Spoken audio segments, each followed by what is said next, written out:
আসসালামু আলাইকুম। আমার চ্যানেলে আপনাদের সকলকে স্বাগত। আমাকে বিগত অনেকদিন যাবৎ ধরেই অনেকে খালি একটাই কোশ্চেন করে মেসেঞ্জারে এবং কমেন্টে, ভাইয়া আওয়ামী লীগ কখন ফিরে আসবে? আওয়ামী লীগ কি ফিরে আসবে না? আজকের ভিডিওটি তাদের জন্য। সকলে শেষ পর্যন্ত ভিডিওটি দেখবেন। আওয়ামী লীগ ফিরে আসার কি আছে? আওয়ামী লীগ তো অলরেডি বাংলাদেশে আছেই এবং কেয়ামতের আগ পর্যন্ত বাংলাদেশে আওয়ামী লীগ থাকবে। কিন্তু আপনারা বলতে পারেন, আওয়ামী লীগের নেতৃত্ব শীর্ষ পর্যায়ে যারা আছে তারা কি ফিরে আসবে? তারা কখন ফিরে আসবে? সেই কোশ্চেনটা আপনারা করতে পারেন। তারা ফিরে আসবে বাংলাদেশের আওয়ামী লীগের রাজপথের অবস্থান কেমন থাকে এবং আওয়ামী লীগ কি আদৌ আগের মতো সংগঠিত কত তাড়াতাড়ি হতে পারে। যতক্ষণ পর্যন্ত বাংলাদেশে আওয়ামী লীগের রাজনীতি করার অনুকূল হবে না, ততক্ষণ পর্যন্ত শীর্ষ পর্যায়ের নেতারা বাংলাদেশে আসতে পারবে না এবং নেতৃত্ব দিতে পারবে না। সেই কারণে শেখ হাসিনা বলেছেন, এই দুঃসময়ে এখন যারা যেখান থেকে নেতৃত্ব দিবে তারাই নেতা, তারাই দলকে এগিয়ে নিয়ে যাবে। কারণ এখন আমরা দেশে এসে শীর্ষ পর্যায়ের নেতারা নেতৃত্ব দিবে সেটা চিন্তা করতে পারবো না। আর সেটা চিন্তা করে বসে থাকলে তাহলে আওয়ামী লীগ সংগঠিত হতে পারবে না এবং আওয়ামী লীগের শীর্ষ পর্যায়ের নেতৃত্বরা দেশে ফিরে আসতে পারবে না। এখন তৃণমূল থেকেই নিজেদের থেকেই নেতৃত্ব দিয়ে সংগঠিত হতে হবে এবং আওয়ামী লীগকে সুসংগঠিত করতে হবে। তা না হলে আওয়ামী লীগ আগের মতো রাজপথে ফিরে আসতে সময় লাগবে। যতই বলি ষড়যন্ত্রমূলক গণ অভ্যুত্থানের মাধ্যমে পতন হয়েছে, একটা সরকার ষড়যন্ত্রমূলক গণ অভ্যুত্থান হোক, এমনি গণ অভ্যুত্থান হোক, যদি পতন হয় সেই দলকে ফিরে আসতে অনেক বেশি সময় লাগে। কিন্তু বাংলাদেশ আওয়ামী লীগ যেহেতু অনেক বড় সংগঠন এবং এই দেশে জন্ম দিয়েছে, তাই এই সংগঠনের জনপ্রিয়তা অনেক বেশি, জনসমর্থন অনেক বেশি। তাই এই সংগঠনটা খুব তাড়াতাড়ি বাংলাদেশে ফিরে আসতে পারবে। কিন্তু তৃণমূলকে অনেক বেশি সংগঠিত হতে হবে। শীর্ষ পর্যায়ের নেতা যারা বিদেশে আছেন তারা তৃণমূলের সাথে যোগাযোগ স্থাপন করতে হবে এবং তাদের যে সমস্যাগুলো আছে সে সমস্যাগুলো শুনতে হবে এবং তাদেরকে আশ্বস্ত করতে হবে যে তোমরা জেল জুলুম যত সমস্যায় পড়ো না কেন, তোমাদেরকে আমরা যত সাপোর্ট দেওয়া, ফাইন্যান্সিয়াল এবং যত ধরনের সাপোর্ট দেওয়া সকল সাপোর্ট তোমাদেরকে দেয়া হবে এবং জেলে গেলেও জামিনের ব্যবস্থা করানো হবে।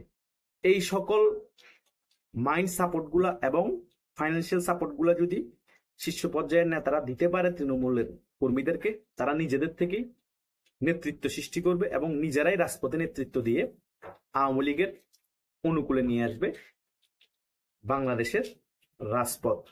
তখনই শীর্ষ পর্যায়ের নেতারা বাংলাদেশে আসতে পারবে, আওয়ামী লীগের আবার নেতৃত্ব দিতে পারবে। কিন্তু আওয়ামী লীগ হারিয়েও যায়নি। আওয়ামী লীগের তৃণমূলের কর্মীরা যারা আওয়ামী লীগকে সত্যিকারে ভালোবাসেন, মুক্তিযুদ্ধের সপক্ষে শক্তি, তারা এখনো বাংলাদেশে আছে। তাই আওয়ামী লীগ কখন ফিরবে সেটা বলাটা ঠিক না। আওয়ামী লীগ তো অলরেডি আছে, ফিরার কি আছে? কথা হচ্ছে স্ট্রং পর্যায়ে নেই এবং রাজপথ যে দখল করতে পারবে বা সুসংগঠিত নেই আগের মতো। কারণ আগে একটা নেতা ডাক দিলে আপনি 1,500 2,000 মানুষ অটোমেটিক্যালি প্রোগ্রামে চলে আসতো, কিন্তু এখন ডাক দিলে 10 জন আনতে কষ্ট হবে। তার মানে এই নয় যে জনসমর্থন নাই, মেইন কথা হচ্ছে সুসংগঠিত নাই। তাদের মনে একটা ভয় কাজ করছে, কারণ একটি গণ অভ্যুত্থানের মাধ্যমে সরকারের পতন হয়েছে। সেই কারণে এই জিনিসটা রেশ কাটতে কিছু সময় লাগবে। সেই কারণে মাইন্ড অনেক স্ট্রং করতে হবে। শীর্ষ পর্যায়ের নেতারা তৃণমূলকে অনেক কনফিডেন্স দিতে হবে, যে সকল কিছু দিলে একটা তৃণমূলের নেতা রাজপথ কাঁপাতে পারে, সুসংগঠিত করে রাজপথ দখলের পরিস্থিতি ক্রিয়েট করতে পারে, ওইভাবেই কনফিডেন্স দিতে হবে এবং তার ফ্যামিলিকে সাপোর্ট দিতে হবে, ফাইন্যান্সিয়াল ভাবে তাকে দেখতে হবে, তাকে ভরসা দিতে হবে যে সে জেলে গেলে জামিনের ব্যবস্থা তাকে করানো হবে। কারণ আওয়ামী লীগের কাছে 16 বছর ক্ষমতায় থাকার কারণে হিউজ পরিমাণে টাকা আছে। এই সকল বিষয় যদি একটা তৃণমূল কর্মীকে আশ্বস্ত না করে, তাহলে তৃণমূল কর্মীরা এখন মাঠে নামতে ভয় পাবে। কারণ তাদের জানের রিস্ক থাকতে পারে, অ্যারেস্ট হওয়ার রিস্ক থাকতে পারে, আরো আনুষঙ্গিক অনেক সমস্যা থাকতে পারে। তাদের ফ্যামিলি হয়তো বাধা দিতে পারে, ফ্যামিলি হয়তো বলবে তুমি যে এখন রাজপথে যাচ্ছ, অ্যারেস্ট হলে তোমার ফ্যামিলি চালাবে কে, তোমার বউকে দেখবে কে, অনেক আনুষঙ্গিক বিষয়গুলা চিন্তা করে। সে কারণে আওয়ামী লীগ সংগঠিত হতে চাইলেও অনেক কিছু হতে পারছে না, কারণ অনেক নেতা এখন তৃণমূল কর্মীদের সাথে যোগাযোগ স্থাপন করছে না, অনেক নেতার নাম্বার বন্ধ। তো এভাবে করে হলে আওয়ামী লীগ সংগঠিত তো সময় লাগবে, আর সংগঠিত হতে সময় লাগলে আওয়ামী লীগ রাজপথ দখল করতে সময় লাগবে। আর রাজপথের অবস্থা আওয়ামী লীগের যতদিন ভালো হবে না, ততদিন আওয়ামী লীগের শীর্ষ পর্যায়ের নেতারা দেশে আসতে পারবে না। আর শীর্ষ পর্যায়ের নেতারা এখনো দেশে আসতে পারে চাইলে, কিন্তু এয়ারপোর্ট থেকে অ্যারেস্ট হবে। তাই যদি আওয়ামী লীগ খুব তাড়াতাড়ি চাঙ্গা করতে হয়, আওয়ামী লীগকে তাড়াতাড়ি সুসংগঠিত করতে হয়, শীর্ষ পর্যায়ের নেতারা এটা মাথায় রেখে বাংলাদেশে আসা প্রয়োজন, যে আমি বাংলাদেশে আসার সাথে সাথে আমি অ্যারেস্ট হব। তখন কিন্তু তার যারা কর্মী আছে সকলেই চাঙ্গা হবে, সুসংগঠিত হবে, এবং ভরসা পাবে আমিও যদি জেলে যাই আমার নেতা তো জেলের ভিতরে আছে, আমাকে দেখবে। তো এই সকল ব্যাপারগুলো আমাদের যদি মাথায় রেখে চলা যায়, তাহলে আওয়ামী লীগ আবার আগের রূপে ফিরে আসবে, রাজপথ দখল করতে পারবে এবং আগের মতো সুসংগঠিত হতে পারবে।